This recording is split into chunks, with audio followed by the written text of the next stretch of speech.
Can I tell you about Black Adam? Oh yeah, I've not seen it. Well, it came out on VOD, and the Rock was out there talking his smack, giving us the smackdown. He's pretty proud of the performance, but I don't think it did. I mean, his take has been like, well, it's a new character. Nobody knows who it is. We have to introduce him to the DC universe. It did that successfully. I think domestically it only made like 130 million, and worldwide it didn't quite do like 400. So it's not like this movie is lighting the world on fire or anything. And I gotta ask, like, anybody who's a wrestling fan knows that The Rock's promos are just absolutely amazing. And yeah, how is it he's a very charismatic guy? How is it that somebody that charismatic, that hilarious, that like inventive, keeps playing stoic muscle man? Like every time I see The Rock in a movie, he's not being particularly funny or interesting. He's all business, no jokes. Yeah. I wonder if he thinks like that, like the serious guy is like, this means it's a serious movie and I'm a movie star. Batista and John Cena are bringing the laughs and the charm. Yeah. They bring their charisma to the table. Yeah. That's right. I don't really understand with The Rock, because I feel like if he hasn't cracked the code yet, I've heard here is pretty like controlling of how he's like viewed in these movies and who he works with. You can tell. And so the fact that he's controlling it to produce that guy, whatever he's in his movies, it's strange.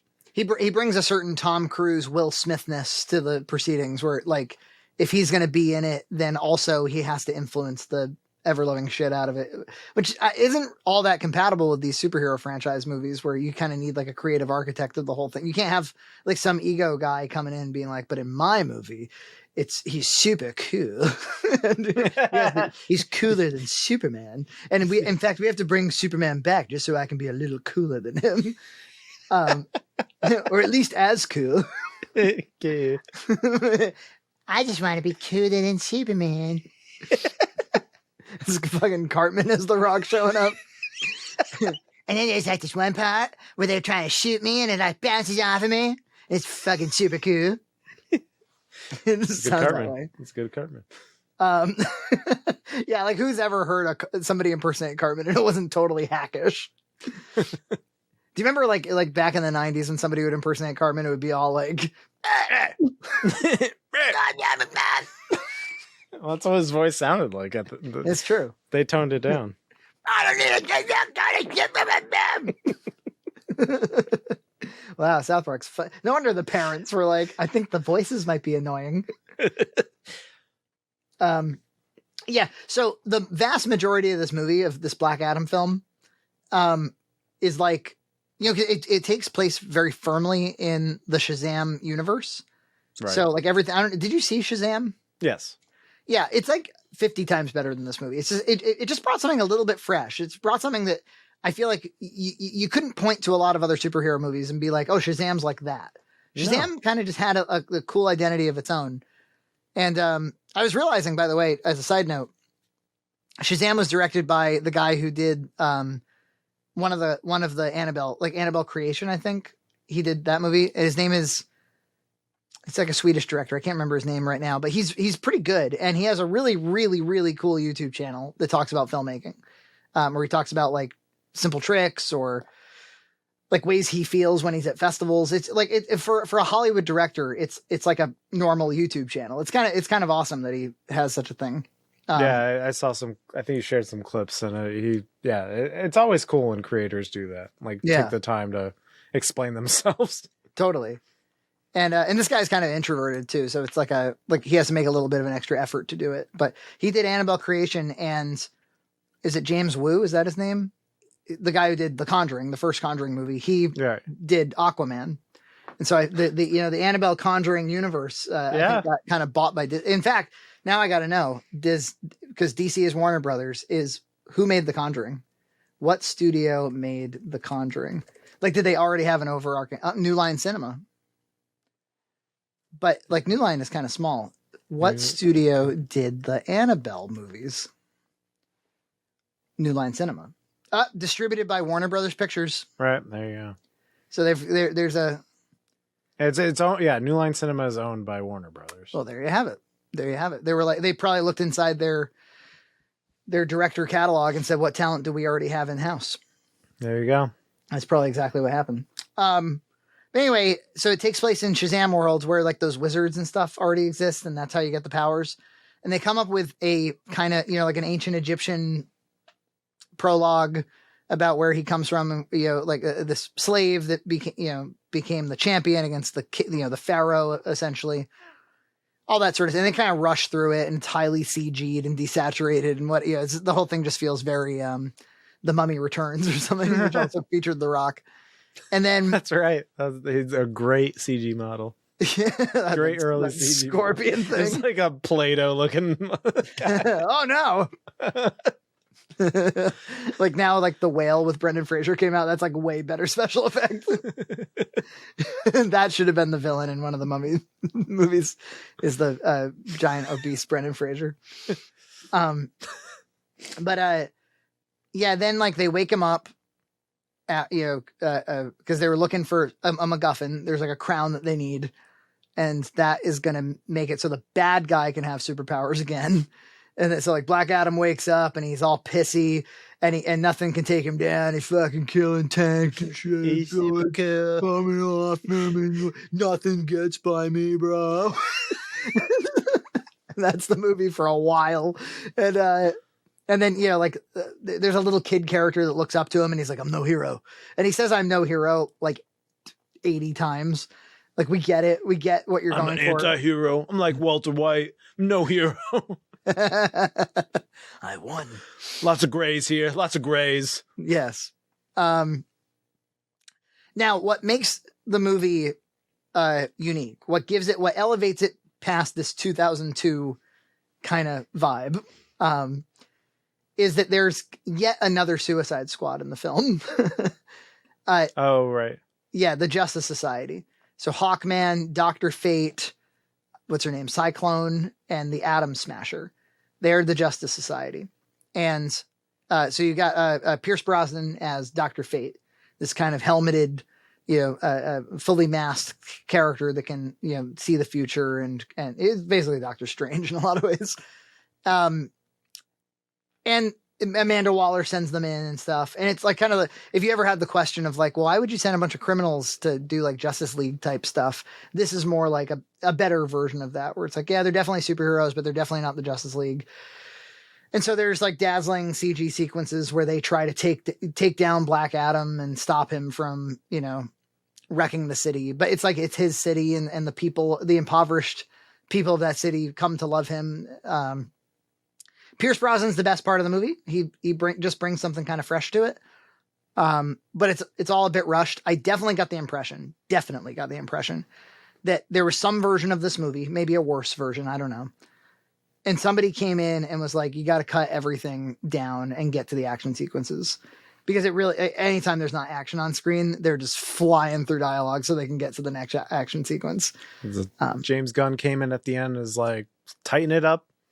I think James Gunn probably got to have like one round of notes about it. Like, it didn't really have his hand on it or anything, but I think he probably got to like just say a thing or two about it. But probably more it was The Rock, where he's like, I think it needs more spice. It needs to go quicker. It's boring. Bunch of jabronis talking. So, you've probably heard some people be like,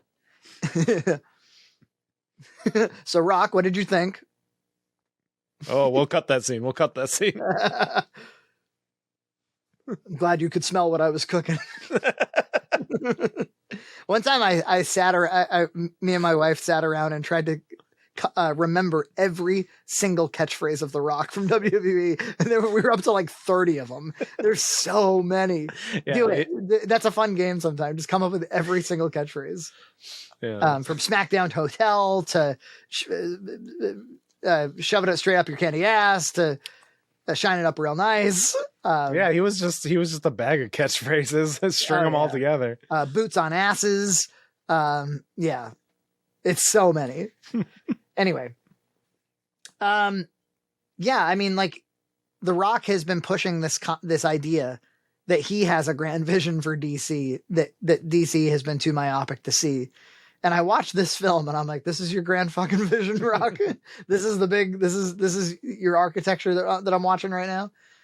Thank God James Gunn, it sounds like James Gunn is spending basically all of his time writing the next 15 years of DC stories for everything that come in and getting rid of things that don't work. Like there's these new stories that they're not going forward with, like Wonder Woman 3 and stuff. Right. But yeah, and Henry Cavill is back, and he left The Witcher, which apparently he just didn't like what they were doing with The Witcher. Oh, really?